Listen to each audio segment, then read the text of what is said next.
ঘটনাটি একটি 23 বছরের যুবকের। সে গত 9 বছর ধরে হস্তমৈথুনে আসক্ত হয়ে পড়েছিল। প্রতিদিন একবার এই কাজ না করলে তার আশ মিটত না। তার লাইফের এই ঘটনাটা সে আমাদের ইমেল করে জানায়, তাই তার নামটা গোপন রাখবো। সে জানায় কিভাবে সে এই নোংরা অভ্যাসে আসক্ত হয়ে পড়ে। প্রথমে যখন তার কাছে স্মার্টফোন ছিল না, তখন সে টিভিতে কোনো হট সং দেখে এবং পরে তা ভেবে ভেবে হস্তমৈথুন করত। তারপর সে কোনো মেয়েকে ভেবে পিচকারি নাড়াতো। তো এইভাবেই তার দিন চলছিল। এরপর সেই ছেলে যখন স্মার্টফোন হাতে পেল, তখন তাকে আর কে আটকায়। এমনও দিন গেছে সে দিনে 5 থেকে 6 বার পিচকারি নাড়িয়েছে। এত পিচকারি নাড়ানোর ফলে সে কারোর সাথে ভালোভাবে মিশতে পারতো না। সবসময় মেজাজ অল্পেতেই খিটখিট করতে শুরু করে। সামান্য জিনিসে ভয় পেয়ে যেত। বাড়ির কোনো কাজ ঠিকঠাক করতো না। কেউ কিছু বললে রেগে যেত। সবসময় মোবাইলে হয় অশ্লীল ভিডিও দেখা, না হলে গেম খেলা, এভাবেই কেটে যেত। তারপর সে একদিন আমাদের চ্যানেলের ভিডিও দেখে এবং ইমেলে জানায়, আপনাদের ভিডিওতে বলা কথাগুলো সম্পূর্ণ আমার জীবনের সাথে মিলে গেছে। আমাদের ভিডিও দেখার পর সে তার সমস্যাগুলো বুঝতে পারে এবং তারপর থেকে এইসব ছেড়ে দেয়। কিন্তু কাজটা এতটাও সহজ ছিল না। এতদিনকার বাজে অভ্যাস হঠাৎ করে সে ছাড়তে পারেনি। প্রথম 1-2 দিন থাকতে পারলেও 3 বা 4 দিনের দিন আবার সেই পিচকারি নাড়িয়ে ফেলতো। কিন্তু সেই ছেলে ধীরে ধীরে তা অনেকটা কমিয়ে ফেলে। যে ছেলের প্রতিদিন একবার পিচকারি না নাড়ালে চলতো না, এমনকি দিনে 5-6 বার, সেই ছেলে আজ সপ্তাহে একবার, এমনকি 2 সপ্তাহে একবার করে হস্তমৈথুন করে। এবং এটা হয়েছে শুধুমাত্র তার মনের জোরের কারণে। এবং আমার বিশ্বাস সে খুব শীঘ্রই সেই বাজে অভ্যাস থেকে সম্পূর্ণরূপে বেরিয়ে আসবে। এই ঘটনা শুধু সেই ছেলেরই নয়, এরকম অনেক ব্যক্তি আছেন যারা এই অ্যাডিকশনে ডুবে আছে। অনেকে তো এই পিচকারি নাড়ানো কিভাবে ছাড়াবো এইসব ভিডিও দেখতেই চায় না, কারণ তারা ঠিক করেই নিয়েছে সে যতদিন বাঁচবে সে হস্তমৈথুন করেই যাবে। কিন্তু আপনার মতো এমন অনেক বন্ধু আছে যারা এই হস্তমৈথুনের মতো বাজে অভ্যাসের পরিণাম কি তা এতদিনে বুঝতে পেরেছে। কিভাবে এই অভ্যাস আমাদের শারীরিক ও মানসিকভাবে দিনের পর দিন দুর্বল করে দিচ্ছে। স্বামীজি বলেছিলেন আমাদের স্নায়ু হতে হবে ইস্পাত দিয়ে তৈরি। কিন্তু আজকাল স্নায়ুর দুর্বলতা এত বেড়ে গেছে, তার প্রধান কারণ অনর্গল বীর্যক্ষয়। কিন্তু এই স্নায়ুর দুর্বলতা আসলে কি? স্নায়ু হলো তারের মতো যা আমাদের মস্তিষ্ক ও শরীরের বাকি অংশের মধ্যে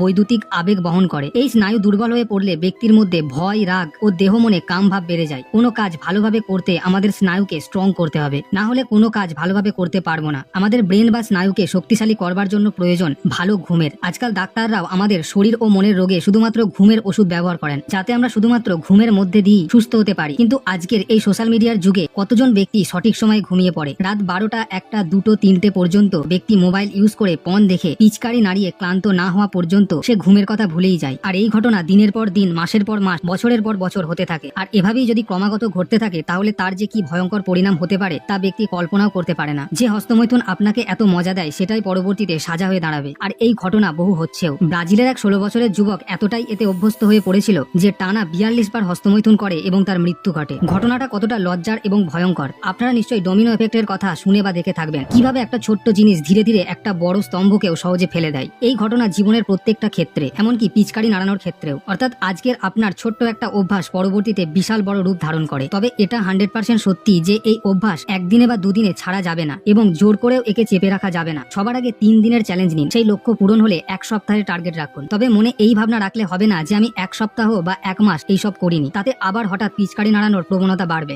এর চেয়ে হস্তমৈথুন ছাড়ার পাশাপাশি কোনো ফিজিক্যাল এক্সারসাইজের চ্যালেঞ্জ রাখুন, যে আমি আজ 3 দিন এক্সারসাইজ করলাম, 1 মাস ধরে পুশ আপ মারছি। এর ফলে আপনার ধ্যান ফিটনেসের দিকে থাকবে। যেমন দুধের থেকে ঘি তৈরি হয়, কিন্তু দুধের থেকে ঘিয়ের দাম বেশি, তেমনি খাবার থেকে শরীরে বীর্য তৈরি হয় এবং সেই বীর্য তৈরি হয় সব শেষে, এবং সেই বীর্য আবার পরে ওজ ধাতুতে রূপান্তরিত হয়ে আমাদের ব্রেনকে পাওয়ারফুল বানিয়ে তোলে, আমাদের মধ্যে স্পিরিচুয়াল শক্তিকে জাগিয়ে তোলে। কিন্তু এইসব তখনই সম্ভব যখন ব্যক্তি এইসব পিচকারি নাড়ানো ছেড়ে ব্রহ্মচর্য পালনে মন দেয়। কিন্তু ব্যক্তি ব্রহ্মচর্য পালন করতে পারে না, কারণ তার কন্ট্রোলই হয় না। কোনো এক সময় শান্তভাবে এক জায়গায় বসে এটা ভাবুন যে আপনার কন্ট্রোল হয় না নাকি কন্ট্রোল করতে পারেন না। আর এই প্রশ্ন আপনি নিজেই নিজেকে করুন, তখন আপনি এর সঠিক উত্তর পাবেন। যখন আপনি কোথাও থেকে শুনে থাকেন বা পড়ে থাকেন এই হস্তমৈথুন ন্যাচারাল, নর্মাল, তখন সেই কথা চোখ বন্ধ করে আপনি বিশ্বাস করে নেন। কিন্তু এই কাজ কতটা ন্যাচারাল বা নর্মাল এই সম্পর্কে কেউ কোনো প্রমাণ দিতে পারে না। যদি কেউ পারে তাহলে সেই ব্যক্তি হলেন আপনি। আপনিই জানেন এই কাজ কতটা করা উচিত আর কতটা নয়। আবার অনেকে বলে হ্যাঁ, সপ্তাহে 1 দিন বা 2 দিন করলে কোনো ক্ষতি নেই, মাসে 4-5 বার করলে কোনো ক্ষতি নেই। ঠিক আছে, তাই মানলাম, কিন্তু আপনার মধ্যে কি সেই কন্ট্রোল আছে যে আপনি সপ্তাহে 1 দিন বা মাসে 4 দিন পিচকারি নাড়াবেন? আসলে এটি এমন একটি অভ্যাস যে আপনি 1 দিন 2 দিন করে যে কতদিন করে ফেলেন আপনি নিজেই বুঝতে পারেন না। আপনি হয়তো কখনো এটা ভেবেছেন যে সামনের সপ্তাহ থেকে আর করব না, সামনের মাসের 1 তারিখ থেকে আর করব না, নতুন বছর থেকে আর করব না। কিন্তু একবার ভেবে দেখুন সেই 1 তারিখ বা নতুন বছরে আপনি আগের চেয়েও বেশি হস্তমৈথুন করেছেন। আর এই কাজ আপনি ততদিন ছাড়তে পারবেন না যতদিন আপনার মনে খারাপ চিন্তা থাকবে, ততদিন ছাড়তে পারবেন না যতদিন আপনার জীবনে কোনো সঠিক লক্ষ্য বা গোল থাকবে। আপনি যত সাকসেসফুল ব্যক্তিদের দেখছেন বা দেখবেন, লক্ষ্য করলে দেখতে পাবেন তাদের জীবনে একটা স্ট্রং লক্ষ্য বা গোল ছিল।